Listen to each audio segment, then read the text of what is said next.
जंगल में गर्मियों का मौसम चल रहा था।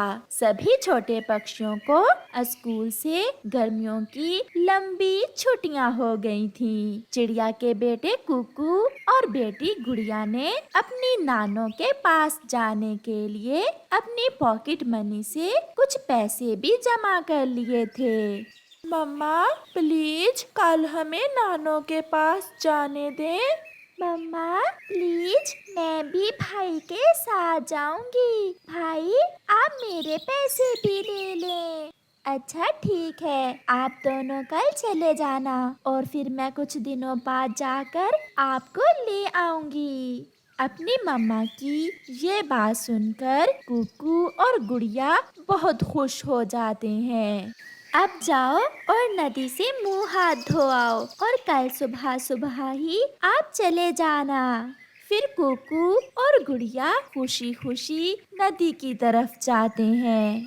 नदी पर जग्गू कौवा बैठा हुआ था। कुकू जग्गू कौवे से कहता है, जग्गू जग्गू, मैं और गुड़िया कल हमारी नानों के जंगल जा रहे हैं। मेरी दादी भी उसी जंगल में रहती है। मैं भी अपनी मम्मा को मना लूंगा और फिर कल आपके साथ ही मैं भी अपनी दादों के पास जाऊंगा। नहीं कुकू, हम जग्गू को साथ नहीं लेकर जाएंगे। जग्गू हर समय उल्टी सीधी शरारतें करता है। गुड़िया प्लीज, मैं कुछ भी ऐसा नहीं करूँगा।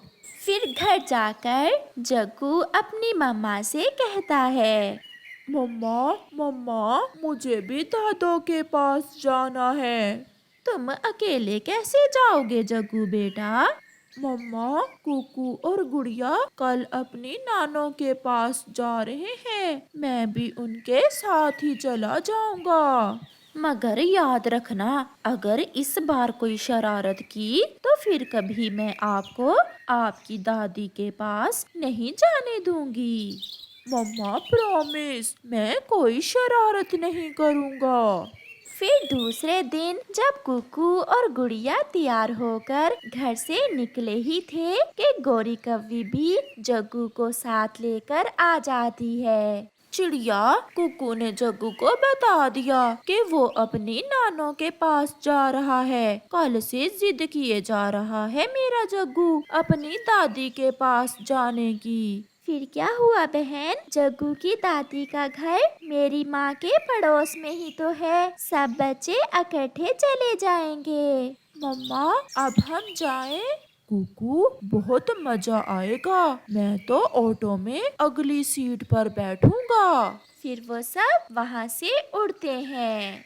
थोड़ी ही दूर कबूतर चाचा अपना ऑटो लिए खड़ा था। तीनों छोटे बच्चे कबूतर के ऑटो में बैठ जाते हैं। छोटे बच्चों, कहाँ जा रहे हो? चाचा कबूतर, मैं और भाई अपनी नानों के पास और जग्गू अपनी दादों के पास जा रहा है।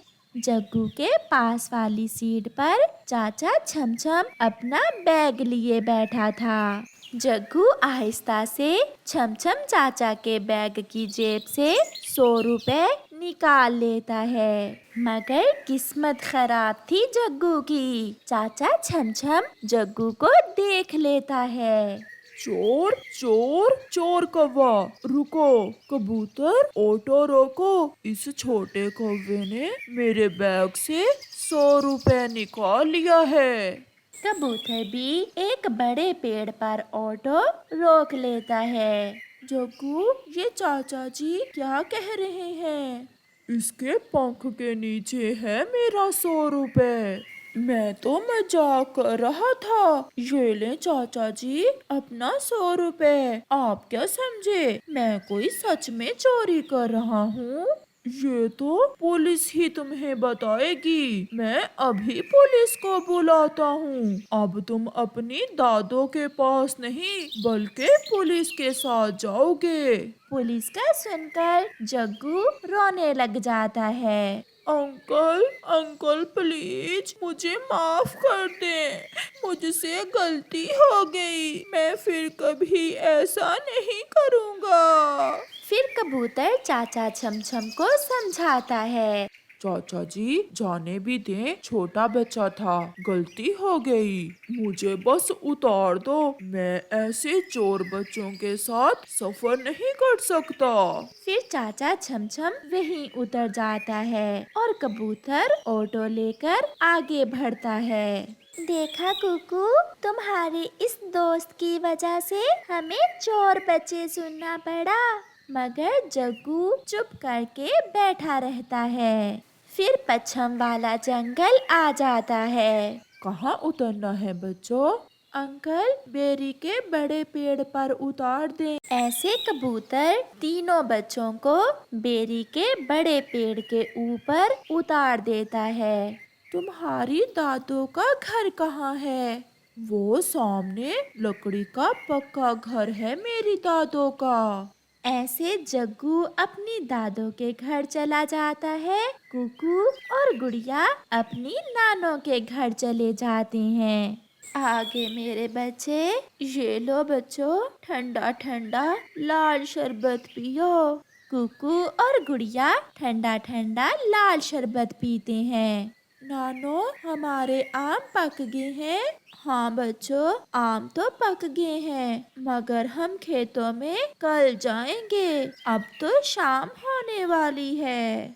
अरे ये क्या, दादों के घर को तो ताला लगा हुआ है, लगता है दादो कहीं गई हुई होंगी। मैं ऐसा करता हूँ, थोड़ी देर कुकू की नानों के घर ही चला जाता हूँ। फिर जग्गू कौवा कुकू की नानों के घर चला जाता है। कुकू यार, मेरी दादों के घर के बाहर तो बड़ा ताला लगा हुआ है। क्या ये कालू कौवे का बेटा है?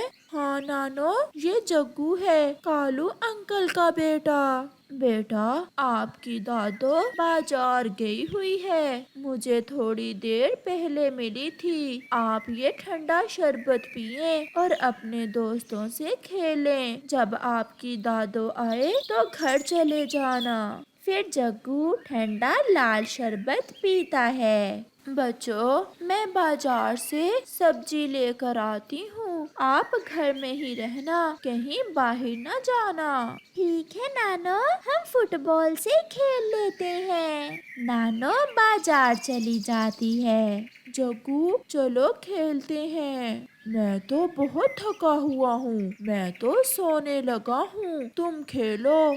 ऐसे कुकू और गुड़िया फुटबॉल से खेलने लगते हैं। मगर जग्गू तो कालू कौवे का बेटा था, वो तो हर समय किसी न किसी शरारत में रहता। वो आहिस्ता से कुकू की नानों का संदूक खोलकर उसमें से कुकू की नानों की ऐनक और कुछ पैसे चुरा लेता है। वो ये चीजें अपने पंख के नीचे छुपा लेता है। कुकू, अब मैं चलता हूँ, मेरी दादी आ गई होंगी। फिर जग्गू वहाँ से चला जाता है। नानो बाजार से सब्जी लेती है और घर वापस आती है। नानो अपने बच्चों के लिए खाना बनाती है। नानो, मैं खाना बनाने में आपकी मदद करूं?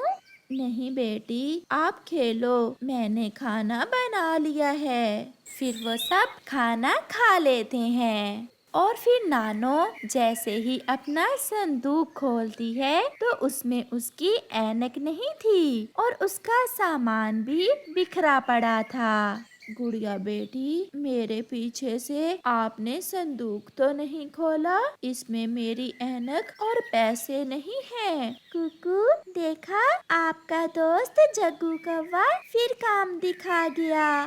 नानो, आप चलें, हम अभी जग्गू के पास जाते हैं।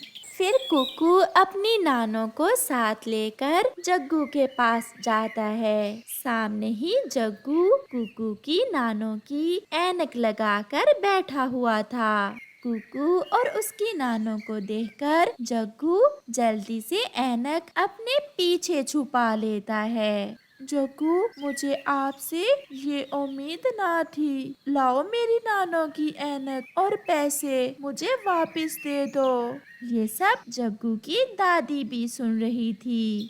जग्गू बेटा, अपने दोस्तों के साथ ऐसा कभी नहीं करते। जिस थाली में खाते हैं उसमें छेद नहीं करते। बहन, कोई बात नहीं, बच्चे गलतियों से ही सीखते हैं, मगर गलती करने के बाद ना सीखना पाप है। ये सब सुनकर जग्गू बहुत शर्मिंदा होता है और वो कुकू की नानों की ऐनक और पैसे वापस कर देता है और फिर कभी ऐसा ना करने का वादा करता है। प्यारे दोस्तों, इस कहानी से हमें सीख मिलती है कि हमें कभी भी ऐसा काम नहीं करना चाहिए जिससे हमें दूसरों के सामने शर्मिंदा होना पड़े। पुराने जमाने की बात है, दूर किसी जंगल में एक कालू कौवा और उसकी पत्नी गोरी कौवी रहते थे। कालू कौवा एक किसान था। वो सारा दिन खेतों में काम करता। उसकी पत्नी गोरी कौवी बहुत बेवकूफ और सीधी साधी थी। वो हर समय कोई ना कोई काम उल्टा ही करती थी। एक दिन किसान कालू कौवा अपनी पत्नी गोरी कौवी से कहता है, आज मुझे खेतों में काम ज्यादा है, मैं थक जाऊंगा। तुम ऐसा करना, जो मछली मैं कल बाजार से खरीद कर लाया था उसे पका कर रखना। आज मैं शाम के भोजन में मछली खाऊंगा। आप काम पर जाएं, मैं शाम को आपके लिए स्वादिष्ट मछली बनाकर रखूंगी। फिर कालू कौवा अपने खेतों में काम करने चला जाता है और उसकी पत्नी गोरी कौवी मछली बनाने लगती है। वो मछली बना रही थी कि उसके दिल में ख्याल आता है, अगर पति जी को मैं मछली के साथ ठंडा ठंडा कोला भी दूं तो वो बहुत खुश होंगे। लेकिन उसके पास कोला लेने के लिए पैसे नहीं थे। पास में पड़ी आटे की बोरी पर उसका ध्यान जाता है और वो आटे की बोरी उठाकर दुकान पर चली जाती है। ये लो दुकान वाले पक्षी, आटे की बोरी। मेरे पास पैसे नहीं हैं और बदले में मुझे एक ठंडा ठंडा कोला दे दे। आटे की पूरी बोरी के बदले में कोले का सुनकर दुकान वाला पक्षी भी लालच में आ जाता है। पैसों की क्या जरूरत गोरी बहन, किसी और को तो आटे के बदले में मैं कोला नहीं देता, मगर आपको मैं ना भी तो नहीं कर सकता। फिर दुकान वाला पक्षी गोरी कौवी को आटे की बोरी के बदले में एक कोला दे देता है, जिसे लेकर जब गोरी कौवी वापस घर लौट रही थी तो उसके दिल में ख्याल आता है, हाय मैं मर गई, मैंने मछली जलती हुई आग पर रखी थी, कहीं मेरी मछली जल ही ना गई हो। ऐसा सोचते हुए गोरी कौवी तेजी से अपने घर की तरफ भागती है। जब वह घर पहुंचती है तो मछली के जलने की बू पूरे घर में फैल चुकी थी। घबराहट में कोले की बोतल भी उसके पंख से छूटकर गिर जाती है और टूट जाती है। सारा कोला बह जाता है। वो रोने लग जाती है। मैं जो भी करती हूँ गलत ही होता है। अब मैं अपने पति को खाने में क्या दूंगी? मछली भी जल गई और कोला भी टूट गया। शाम भी हो जाती है। बहुत थक गया हूँ, आज तो काम ने थका दिया। चलो घर जाकर स्वादिष्ट मछली खाता हूँ। मछली का ख्याल करते ही कालू कौवे के मुंह में पानी आने लगता है और वो अपने घर वापस लौटता है। वो जैसे ही घर आता है तो फर्श गीला था और घर से किसी चीज के जलने की बू आ रही थी। गोरी, गोरी कहाँ हो? ये क्या चल रहा है? पति जी, मुझे माफ करना, मैं आपको स्वादिष्ट मछली ना खिला सकी। मैं आपके लिए ठंडा ठंडा कोला लेने गई थी कि पीछे से मछली जल गई। ये सुनकर कालू किसान बहुत गुस्से में आ जाता है। मुझे पहले ही पता था कि तुम कुछ गलत ही करोगी। लाओ अब वो ठंडा कोला ही दे दो। वो तो मेरे पंख से गिरकर टूट गया। ये सारा फर्श कोले से ही तो गीला हुआ है। कोई काम सीधा भी है तुम्हारा? सब गलत करती हो। अच्छा अब चुप कर जाओ। तुम मुझे सूखी रोटी ही दे दो, कम से कम पेट तो भरेगा। मगर घर में जो आटे की बोरी पड़ी थी वो देकर ही तो मैं आपके लिए कोला लाई थी, जो टूट गया। ओ तेरी, तुमने एक कोले के बदले में पूरी आटे की बोरी ही दे दी। अगर सब ठीक से हो जाता तो तुम बहुत खुश होते। अब गलत है तो तुम मुझसे लड़ाई कर रहे हो। कुछ दिन ऐसे ही गुजर जाते हैं। फिर एक दिन कालू किसान अपने खेतों में काम कर रहा था कि उसे एक पुराने पेड़ के नीचे से सोने के सिक्कों से भरी एक थैली मिलती है, जिसे देख कालू कौवा बहुत खुश होता है। कालू कौवा वो सोने के सिक्कों से भरी हुई थैली घर ले आता है। अब समस्या ये थी कि कालू कौवा डर रहा था, क्योंकि उसकी पत्नी एक नंबर की बेवकूफ थी। उसे डर था कि कहीं उसकी पत्नी ये सिक्के किसी को दे ना दे। पति जी, ये पीले रंग की क्या चीज है? मैं इसे सच नहीं बताऊंगा। ऐसा सोचते हुए कालू कौवा कहता है, कुछ नहीं, ये केवल पीले रंग के बटन हैं। इन्हें संदूक में रख दो और मैं किसी दिन ये पीले बटन शहर में देकर बर्तन ले आऊंगा। फिर कालू कौवा भोजन खाता है और सो जाता है। कुछ दिन ऐसे ही गुजर जाते हैं। कबूतर और कबूतरी मिट्टी के बर्तन बेचते थे। वो बर्तन बेचते बेचते गोरी कौवी के घर के पास आते हैं। बर्तन लो, बर्तन, मिट्टी के बर्तन। पति जी के पास तो शहर जाने का समय ही नहीं है। मैं ऐसा करती हूँ, ये पीले बटन देकर इन कबूतरों से ही मिट्टी के बर्तन ले लेती हूँ। ऐसा सोचते हुए गोरी कौवी वो सोने के सिक्कों वाली थैली उठाकर ले जाती है। कबूतर भैया, क्या आप मुझे इन पीले बटनों के बदले में कुछ बर्तन दे देंगे? पति जी, ये तो सोने के सिक्के हैं। क्या ये कौवी पागल है जो इन्हें पीले बटन बोल रही है?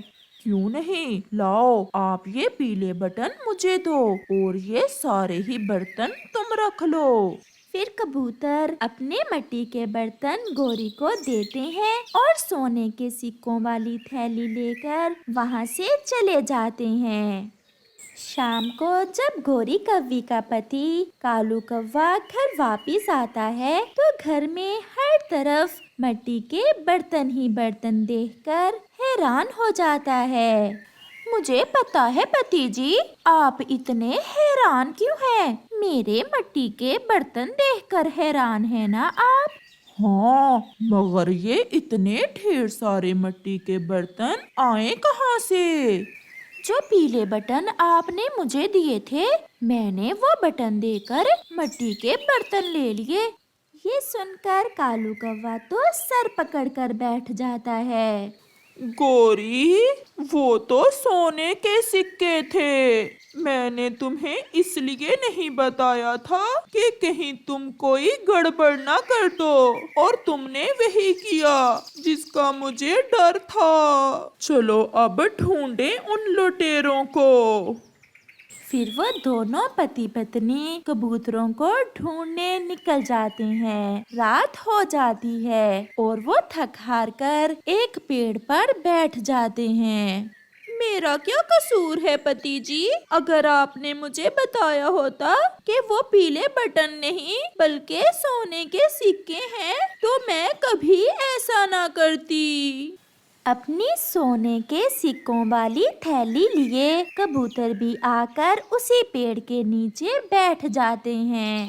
रात के अंधेरे में जब गोरी को सफेद सफेद कबूतर दिखते हैं तो वो डर जाती है। बचाओ बचाओ, भूत, पेड़ के नीचे भूत हैं। कबूतर जैसे ही भूत भूत की आवाज सुनते हैं तो वो भी डरकर वहाँ से भाग जाते हैं और सोने के सिक्कों वाली थैली वहीं छोड़ जाते हैं, जिसे कालू कौवा उठा लेता है। बच गए, भूत भाग गए। आज पहली बार तुम्हारी बेवकूफी मेरे काम आई है। फिर गोरी और कालू वो सोने के सिक्कों वाली थैली लिए वापिस घर चले जाते हैं।